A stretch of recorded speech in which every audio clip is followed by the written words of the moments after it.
నమస్కారం.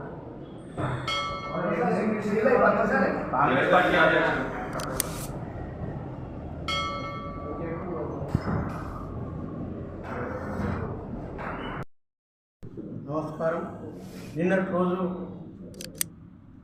TRS party జిల్లా అధ్యక్షుడు, సిరిసిల్ల పట్టణ అధ్యక్షుడు మరియు కొంతమంది ప్రెస్ మీట్ పెట్టడం జరిగింది.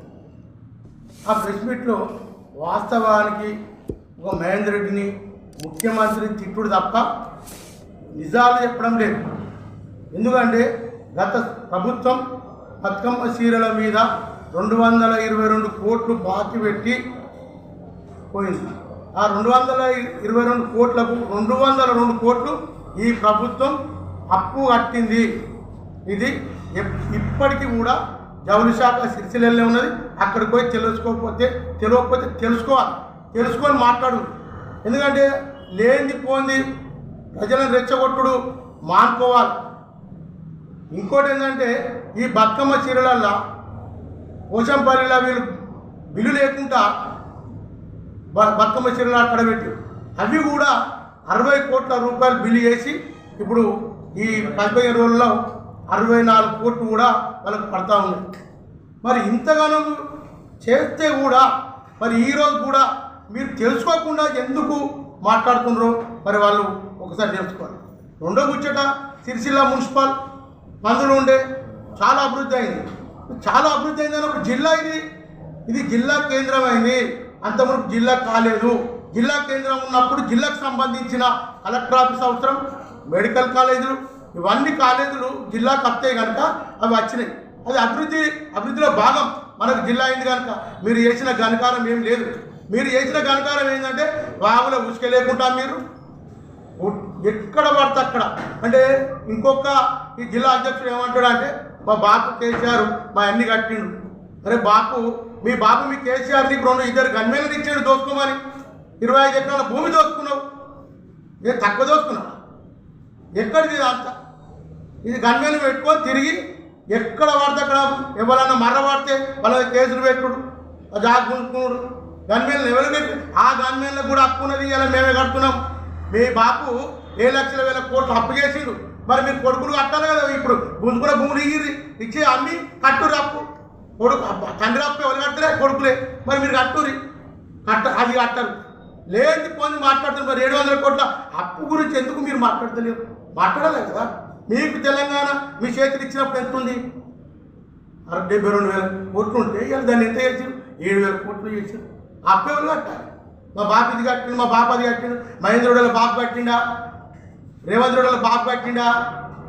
రేవంత్ రెడ్డి బాపు ముఖ్యమంత్రి, మహేంద్ర రెడ్డి బాపు ముఖ్యమంత్రి చేసిండా? ఇవన్నీ ఎందుకు రెచ్చగొడుతున్నారు జనాలను? మీ స్థాయి ఏంది? మీరు ఎప్పుడు ఎక్కడున్నారు? పైసలు ఎక్కియాలి, ఎక్కడున్నారు? జనాల దగ్గర పంపాలి. నేను కూడా అలాకెళ్ళి వచ్చిన, మీరు అలాకెళ్ళి వచ్చిన. మీకన్నా పెద్ద ఒక స్థాయి ఎక్కి వచ్చినప్పుడు మరి గానే ఉన్నా. నేను దోసుకోలే. నాకు బాబు గాని మీద పెట్టే, మీ బాబు గాని మీద పెట్టి ఇద్దరిని దోసుకోబడుతుంది. మరి దోసుకున్న జాలకం వల్ల మీద మహేందర్ రెడ్డి 2001 నేరల నియోజకవర్గం ఉండే.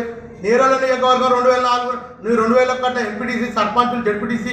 అప్పుడు ఏం పార్టీ గుర్తు? రైతు నాగల గుర్తు మీద టీఆర్ఎస్ పార్టీ వచ్చింది. రైతు నాగల గుర్తు మీద ఆనాడు నేను ఎంపీపీ చేయాలి కదా ఎల్రెడ్డిపేటలో. నువ్వు ఏ పార్టీలోకి వెళ్ళచ్చు తెలియదా? ఆనాడు నియోజకవర్గం ఇన్ఛార్జ్ ఎవరు? మహేందర్ రెడ్డి కాదా? నియోజకవర్గంలో ఎన్ని పోటీ ఓడుచుంటేనే మహేందర్ రెడ్డికి టికెట్ రాలే. లేకపోతే మహేందర్ రెడ్డి మంత్రావు, ఎమ్మెల్యేవు, మంత్రావు.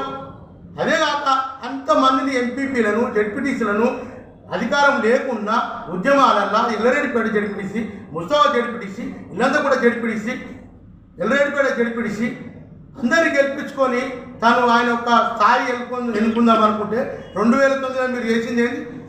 ఆయనకి ఎన్ని కోట్లు పడిచి మీ కేటీఆర్ డైరెక్ట్ ఏది ఉద్యమం చేయకుండా ఆయన ఎమ్మెల్యే చేసారు. అది ఎన్ని కోట్లు కాదు. ఆయన గెలుస్తాడు డైరెక్ట్.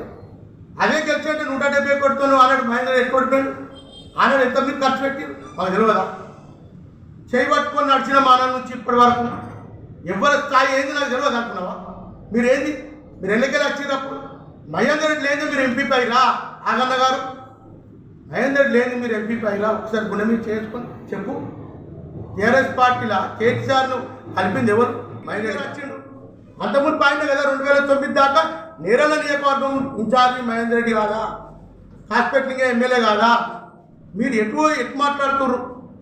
ఆయన తినే బుక్కను గుంజుకొని ఆయన నీళ్ళ స్థాయి చేసి నువ్వు కొడిపోతున్నావు, నువ్వు ఎన్నడైనా గెలిచినావా, నేను 4 సార్లు గెలిచినా.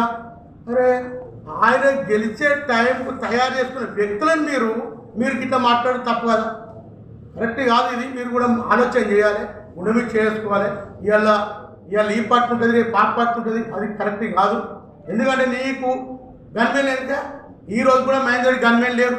ఆయన ఎమ్మెల్యే 4 సార్లు నిలబడి కూడా ఒక్కనాడు కూడా గన్మెన్లను పెట్టుకొని తిరగలే. నువ్వు టీఆర్ఎస్ పార్టీ అధ్యక్షుని హోదాలా నువ్వు గన్మెన్లను పెట్టుకొని తిరిగినావు. నీకు గన్మెన్ల అవసరం ఉన్నది. నీకు ఈ ప్రభుత్వంలో అప్పు చేసి మీరు గన్మెన్లను పెట్టుకొని మీరు దోసుకున్న కాడికి నిధులన్నీ దోసుకున్నారు, భూములు దోసుకున్నారు, ఉసుక దోసుకున్నారు.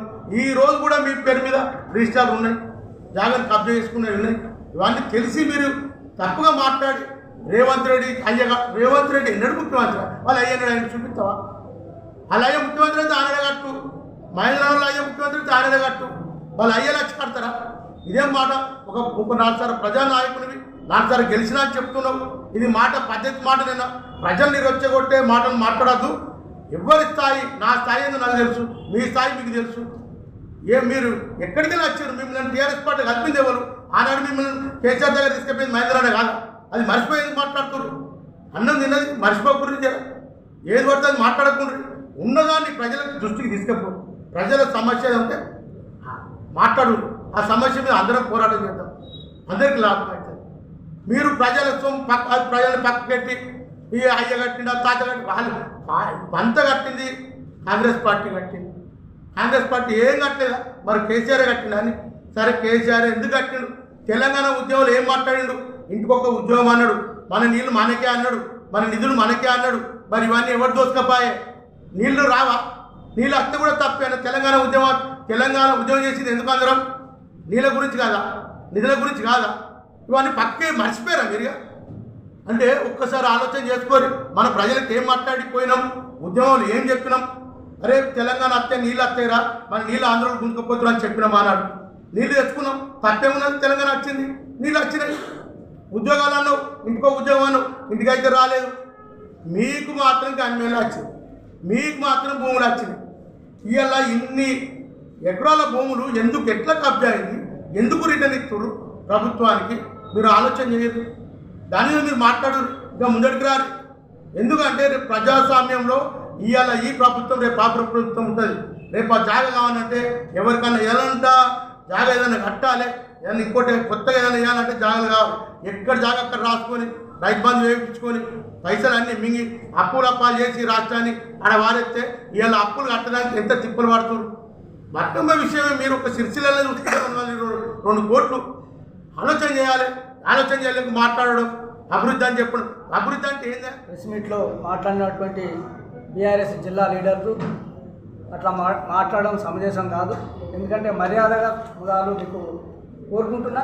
అదేవిధంగా మీరు ఇట్లా మాట్లాడినట్టుంటే మేము బూత్గా తిడితే మాత్రం ఎవ్వరు కూడా ఉండరు ఈ ఊళ్ళో.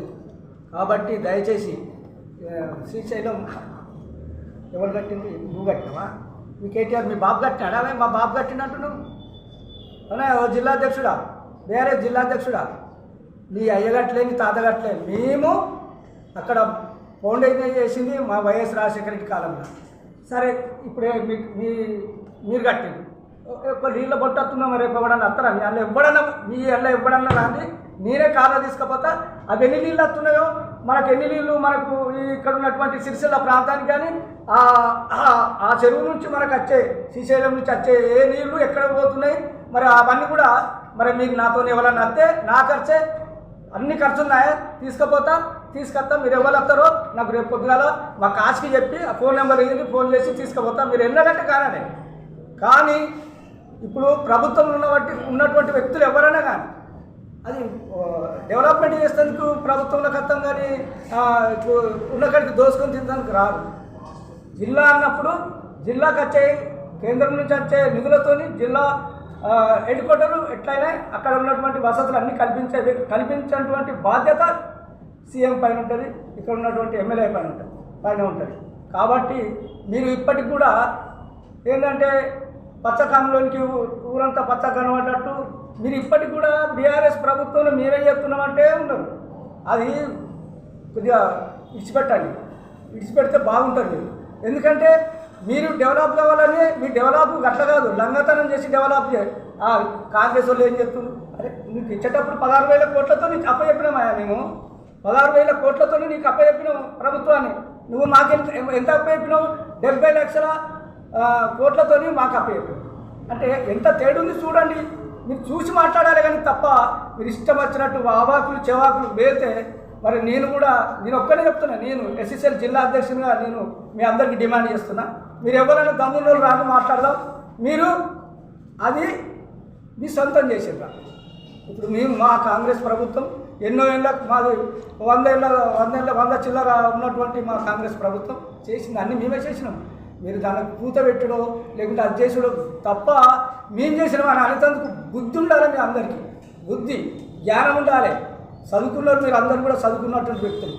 ఈ జిల్లా అధ్యక్షుడి గురించి ఏమైంది? మంచిగా మాట్లాడతాడు.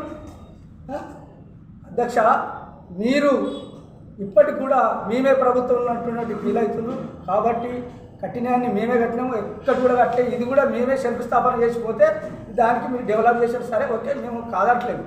కానీ చేసింది ఎవరో మొదలు తెలుసుకోవాలి. దానికి ఆర్డర్ తెచ్చింది ఎవరు, దానికి ముగ్గు పోసింది అదంతా పేరు చేంజ్ చేస్తే కథ కదా. కాబట్టి దయచేసి ఆ నీరు ఎక్కడికి వస్తున్నాయి? కాళేశ్వరం నీళ్ళు ఎటు పోతున్నాయి? ఎక్కడికి వస్తున్నాయి? సిరిసిల్లకి ఎన్ని వస్తున్నాయి? మరి రేపు పొద్దుగాల నేనే కారు పెడతా, మీరు అందరు రాండి. ఎవరో మా కాశీకి చెప్పినా కాశీకి నెంబర్ మీరు అందరూ ఖర్చు నేనే పెట్టుకుంటా, తీసుకుపోయి చూసుకొని తీసుకెళ్తా. కాబట్టి దయచేసి మా కేకే మధురెడ్డి కానీ మా ముఖ్యమంత్రి రేవంత్ రెడ్డి గారి తిట్టద్దని చెప్పి మాట్లాడొద్దని చెప్పి మీకు సవినయంగా మనవి చేస్తాం.